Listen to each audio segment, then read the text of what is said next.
¿Qué tal, mis queridos amigos? ¿Cómo estáis? El juez Pedraz finalmente no va a cerrar Telegram. Cerrar Telegram en España. Una medida cautelar absolutamente desproporcionada y absurda, como bien sabéis la mayoría de las personas que estaréis viendo este vídeo, y que nos dejó a todos perplejos cuando un viernes justo antes de un fin de semana aparecía la última noticia de que se le daba 3 horas a los operadores de Internet para que bloquearan el acceso a la plataforma. Pasó el fin de semana entre medias, llegó el lunes, nadie decía nada y final y definitivamente Telegram no ha cerrado, Telegram no se ha podido cerrar. Y en el escrito que ha presentado el juez, donde explica los motivos del no cierre de Telegram, queda bien claro que se ha dado cuenta de que hay muchísimos argumentos que hacen que esa medida no tuviera ningún tipo de efecto y que igualmente no tenía ningún tipo de sentido, porque es algo así, como muy bien decía alguno, como cerrar un pueblo completo, dejar totalmente fuera de acceso una localidad entera, porque en determinadas casas suceden cosas ilegales o se cometen delitos. Esto es exactamente lo que el juez quería provocar con el cierre del Telegram, porque en determinados canales se supone que se comparten, aparte de hechos delictivos, cosa que está más que clara, e igualmente también centros donde se promueven determinados delitos, algunos verdaderamente graves, el hecho de que se comparten contenidos sin derecho. Pero valga esta explicación preliminar para dejar claro hasta qué punto nuestra judicatura en muchos casos está fuera del mundo real, pero al mismo tiempo unida a determinados mundos que siguen teniendo muchísimo peso y muchísimo poder. Yo personalmente, cuando me enteré de la noticia y me empezaron a decir, oye, que van a cerrar Telegram, de hecho yo tengo un grupo de trabajo en el que nos comunicamos a través de Telegram por cuestiones operativas y por cuestiones de acceso. Y directamente un grupo que es de trabajo, para compartir información de trabajo, iba a dejar de estar operativo por una decisión arbitraria de un juez respecto a una denuncia de unos grupos de poder que precisamente es en lo que me iba a centrar y me quería centrar en el contenido. Yo tenía bien claro que cerrar Telegram no iba a ser tan sencillo, ni tan fácil, ni tan rápido. Y entre medias, por supuesto, que no tenía ningún tipo de sentido. Al final ha primado la cordura, aunque evidentemente Telegram tampoco es un corderito y tiene el mismo problema que tienen muchísimos de los grandes centros de comunicaciones en el mundo que provocan gran cantidad de tráfico en nuestros dispositivos móviles y en nuestros ordenadores, y es el hecho de su opacidad, de la falta de sometimiento de estas empresas a las reglas específicas de un país. Son empresas transnacionales y translegales igualmente, podríamos decir, y al hecho de que está ubicada su sede central en un paraíso fiscal que, digamos, no le hace mucho caso cuando un juez pide un requerimiento. Claro, aquí también hay que sopesar hasta qué punto es una bondad el hecho de que sea tan difícil meterle mano a un centro como Telegram, teniendo en cuenta qué es lo que tenemos en el mundo real y en el mundo legal, y lo mismo es hasta una bendición que Telegram esté en un lugar inaccesible y donde se van sorteando muchos de los requerimientos y de las normas de estados concretos. Desde luego, si el mundo fuera normal, si el mundo fuera honesto, y me refiero al mundo oficial y al mundo legal, todo esto sería absolutamente deleznable. Pero teniendo en cuenta que estamos jugando igualmente al juego del trile entre unos y otros, tampoco es de extrañar que estos centros descentralizados sean tan difíciles de aprehender cuando un juez se pone en marcha, por más o menos que los motivos que tiene el juez sean lícitos. Y sobre eso me quería centrar precisamente por ir un paso más allá en el debate, porque este envite contra Telegram podemos analizarlo o podemos revelarlo o mostrarlo como un ataque a la libertad de expresión, como algo de lo que está por venir, pero realmente, bajo mi punto de vista, aquí no hay graves conspiraciones antidemocráticas, graves conspiraciones por debajo en la sombra de grupos de poder que están escondidos y que manejan el mundo con unas cuerdas por arriba. Aquí hay algo mucho más mundano y más pedestre, que es precisamente que sí, que esos grupos existen, pero esos grupos en concreto están en España y lo único que quieren y lo único por lo que pelean ahora ya desesperadamente es por la pasta.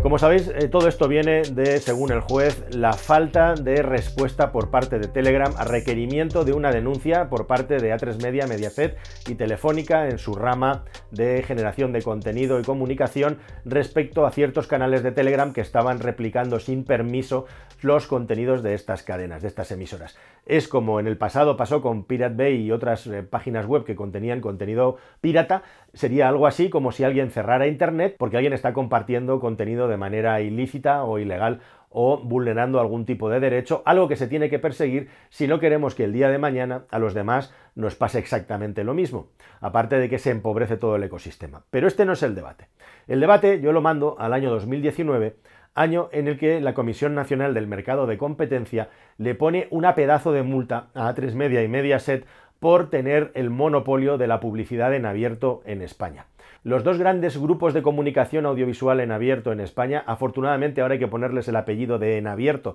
porque hay otras formas de comunicación iguales o más potentes que están prosperando por encima de la que ha sido tradicionalmente la gran tarta del pastel, que es la publicidad de la televisión en abierto. Bueno, pues estos dos grandes grupos, a finales de la década pasada, habían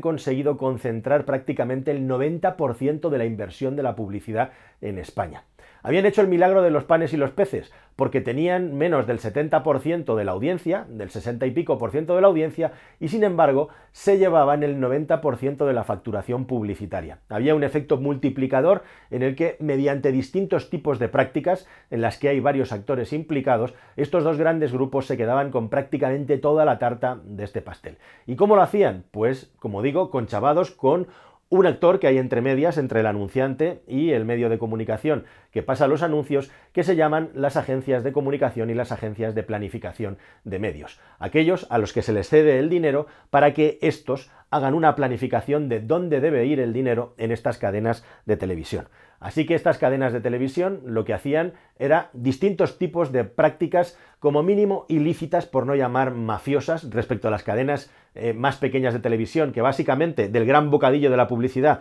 recogen y siguen recogiendo y recogían las migajas nada más, y así nos va. ¿Y cuáles son estas prácticas? Pues, por ejemplo, pedir cuotas mínimas de inversión en las cadenas para poder entrar a anunciarte, con lo cual los anunciantes y las agencias tenían que poner una cuota muy grande para poder anunciarse en las cadenas que tienen más publicidad. Ya se le estaba arañando una parte a las cadenas más pequeñas, por también los extratipos, o ni más ni menos que dar comisiones a estas agencias de una manera directa o indirecta, cubierta o encubierta, para que así, de este modo, se aumentara la facturación en las agencias hacia estas cadenas, puesto que cuanto más publicidad les facturas, más extratipo te llevas, con lo cual era otro medio de concentrar la publicidad en estas cadenas, puesto que las agencias se llevaban más pasta si ponían la publicidad en los canales de Atresmedia o Mediaset respecto a si lo ponían en cualquier otra cadena de televisión pequeña. Igualmente también con un enfoque de incentivos híbrido, es decir, que se les daban extras si ponían publicidad por bloques en las distintas cadenas de televisión que controlaba un único grupo. Ya sabéis que Atresmedia y Mediaset tienen distintas cadenas de televisión posicionadas de distintas maneras. Y ya lo último vinculado con esto era directamente ofrecerle al anunciante, con la potencia de tener distintas cadenas de televisión, que en una hora, minuto y segundo concreto de la publicidad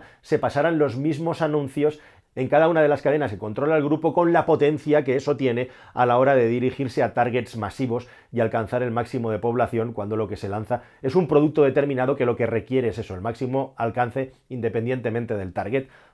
y controlado, sobre todo vinculado a determinadas horas del día. Con todas estas prácticas, lo que consiguieron Atresmedia y Mediaset, como digo, es llevarse el 90% de la publicidad de la televisión en abierta, cuando apenas si pasaban del 60% de la audiencia. Como digo, el milagro de los panes y los peces. Así que les acabó cayendo una multa conjunta de nada menos que 77 millones de euros, casi 80 millones de euros, en la que es probablemente la multa más grande que un organismo público ha puesto a una empresa privada. ¿Y qué es lo que ha pasado desde entonces? Pues han pasado varias cosas. A fecha de 22-23, Atresmedia y Mediaset siguen controlando prácticamente el 90% de la publicidad en abierto en España. No ha cambiado nada, les ha caído la multa y ellos siguen haciendo lo mismo, buscan otras prácticas y en definitiva el dinero se sigue repartiendo entre las cadenas de televisión de la misma manera, perjudicando gravemente a todo ese ecosistema de cadenas de televisión pequeñas que quieren prosperar y que quieren ofrecer alternativas respecto a lo que controlan públicamente los dos grandes grupos, que se han convertido a su vez en dos grupos donde básicamente cada vez se mete más contenido político y orientado ideológicamente,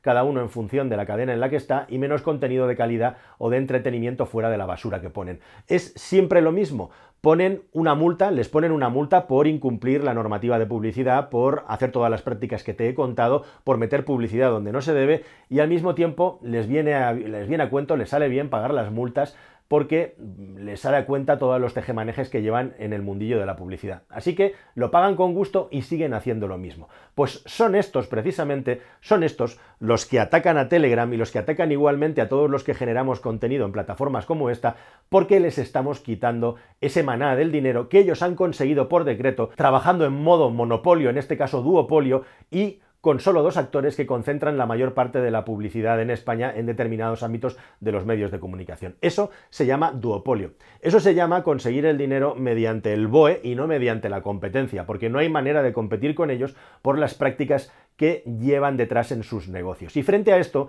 resulta que aparece un ecosistema nuevo de la comunicación, que es este en el que tú y yo nos estamos comunicando, en el que tenemos total y absoluta libertad para contar lo que nos dé la gana y competimos con ellos, ya no solamente en cuanto a la hora de crear contenidos y las audiencias, que en algunos casos y horarios les superamos claramente, sino también a la hora de competir con la publicidad. ¿Y qué es lo que ocurre? Pues que fijan absolutamente toda su atención en el mundo de las plataformas de streaming online e igualmente también en el mundo de los influencers, que, como digo, cada vez le van arañando más tarta del pastel de la publicidad. Y al mismo tiempo también, desesperados, atacan a diestro y siniestro con su metralleta allá donde pueden para intentar frenar la sangría de la pérdida de control y de poder de la audiencia. Si uno mira las audiencias a día de hoy, a día de 24, de cualquier día de la semana, te encuentras en que muchos días por delante ya de la cadena más vista están la suma de todas las plataformas de streaming online, de las cuales prácticamente ninguna de pago es española, las pocas que hay tienen muy poca audiencia. Pero con esto te quiero decir que están viendo peligrar cada vez su pastel cada vez más.